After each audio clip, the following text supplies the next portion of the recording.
He should resign from office in disgrace. And frankly, they should look at him for treason because he is making up the words of the President of the United States. Not only words, but the meaning. And it's a disgrace. It should not be allowed to happen. Well, the whistleblower was very inaccurate. The whistleblower started this whole thing by writing a report on the conversation I had with the President of Ukraine. And the conversation was perfect. It couldn't have been nicer. I saw Rick Scott. I saw many of the senators talking about it, many of the congressmen talking about it. Not a thing wrong. Unless you heard the Adam Schiff version where he made up my conversation. He actually made it up. It should be criminal. It should be treasonous. He made it up, every word of it, made up, and read to Congress as though I said it. And I'll tell you what, he should be forced to resign from Congress. Adam Schiff, he's a lowlife. He should be forced to resign.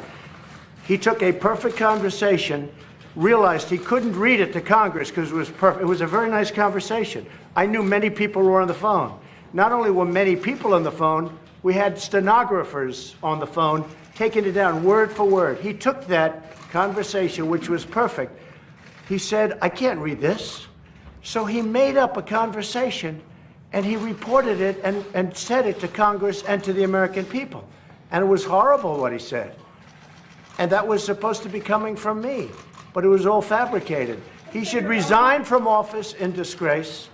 And frankly, they should look at him for treason because he is making up the words of the President of the United States. Not only words, but the meaning. And it's a disgrace. It should not be allowed to happen. But your own DNI said the call transcript was consistent with the complaint. So should... No, he didn't say that. You have to take a look. No, he did not say that. And in fact, if you look at what he said, he found everything to be very normal. He's a good man, and Joe, and he found it to be very normal. I saw Schiff trying to go 15, call him Shifty Schiff. We don't call him Shifty Schiff for nothing. He's a shifty, dishonest guy who, by the way, was critical of one of the great Secretary of States. Graduated #1 in his class at West Point. Graduated one of the top in his class at Harvard Law School. The most honorable person, Mike Pompeo. And this guy was negative on Mike Pompeo. He can't, there's an expression, he couldn't carry his blank strap. I won't say it because they'll say it was so terrible to say. But that guy couldn't carry his blank strap. You understand that? So you're dealing with bad people. And I watched China over the last few days, and I watched some of these other countries build up. And we built up more than anyone because of me. But no help to the Democrats. They're a disaster. Do nothing Democrats. They don't do any work. All they want to do is try and win the election in 2020. So they come up with this impeachment nonsense, and everyone knows. The conversation, all based on one phone call that I had, where I'm talking to the President of Ukraine. You'll hear from our ambassadors. You'll hear from some of the folks that know all about the call, why the call was set up, and everything else. It's perfect. The call was perfect. I learned nothing from Adam Schiff. I think he's a maniac. What would you want to learn if you testified? I think Adam Schiff is a deranged human being. I think he grew up with a complex for lots of reasons that are obvious. I think he's a very sick man.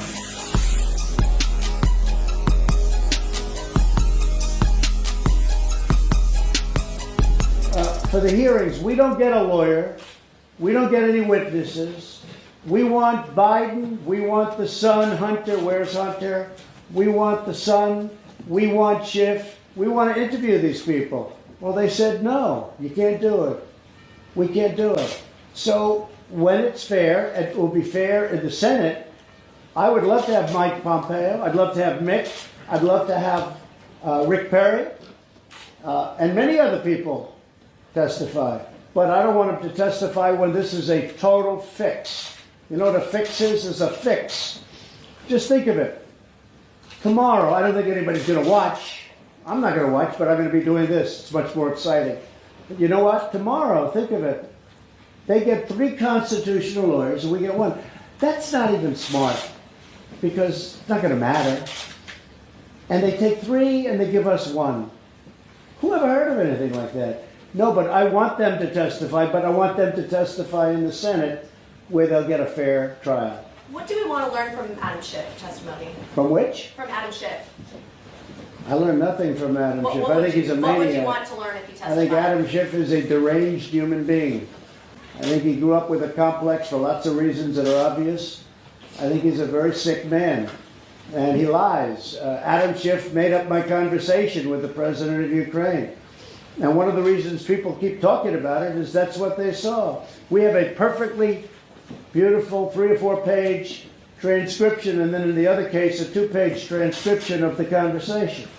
But a lot of people didn't read that. How many people called you? A friend of mine called up, a top person in New York called up, great friend of mine, very successful.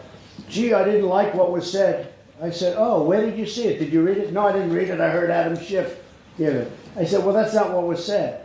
And I sent him a copy of what was said. He said, this is great. This isn't what he said. This guy is sick. He made up the conversation. He lied. If he didn't do that in the halls of Congress, he'd be thrown in a jail. But he did it in the halls of Congress, and he's given immunity. This is a sick person. He's a liar. And by the way, Nancy Pelosi knew he was lying, and she went on her show, Stephanopoulos, and she said he told the truth. So she was lying too. These people are deranged. In keeping with that tradition, today I will issue a pardon to a pair of very handsome birds, Butter and his alternate Bread. That's true. Look at you. Their names were chosen by the students of Harold's Christian Academy in North Carolina, great state. Bread and Butter were raised in Tar Heel State by farmer Wellie Jackson, who's here with us with his wife, Tara, and their lovely family. And I want to thank you very much. Great job. Great job. Thank you very much. Thankfully, Bread and Butter have been specially raised by the Jacksons to remain calm under any condition, which will be very important because they've already received subpoenas to appear in Adam Schiff's basement on Thursday. Hundreds of people have. It seems the Democrats are accusing me of being too soft on turkey. But Bread and Butter, I should note that unlike previous witnesses, you and I have actually met. It's very unusual. Very unusual. In any event, I expect this pardon will be a very popular one with the media. After all, turkeys are closely related to vultures. I don't know if I like that line, but there is a little truth to it. But today, after the birds will retire to Gobbler's Rest at Virginia Tech, great college, where they will be cared for and enjoy a terrific life. This Thanksgiving, we bow our heads in gratitude for the newfound prosperity and spirit that's taking place all across America. The country has never been more successful. Our military has been rebuilt. We captured the #1 terrorist in the world and killed the #1 terrorist in the world, al-Baghdadi. And I want to thank our military because there's nothing like our military. I want to thank Almighty God for the shedding His grace on our nation. Our nation is special, and we especially send our love to members of the United States Armed Forces serving all over the world. We're forever thankful for those who wear our nation's uniform and the families who support them. The families are so important. They could never be the same without those great families. Because of their selfless service, millions of our fellow Americans are celebrating another wonderful Thanksgiving in safety and in peace. And just a very special country, a very special place, the Rose Garden at the White House. If you're looking back here, that's the Oval Office. Some of you haven't been here before, but every time we walk onto the grounds of the White House, we realize how special it is. So now we reach the moment Bread and Butter have been waiting for so patiently, their presidential pardons. Melania and I wish all Americans a very happy and blessed Thanksgiving. We love you all.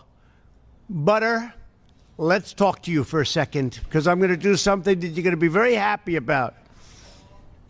Uh-oh, that looks like a dangerous bird. It just escaped.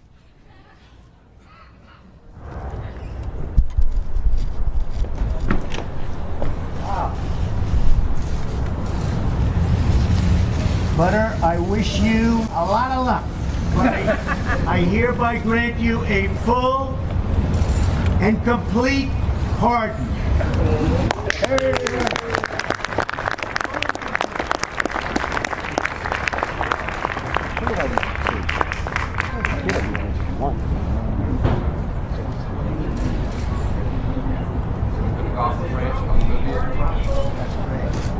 Thank you all very much. That was great. A lot of fun. Thank you very much.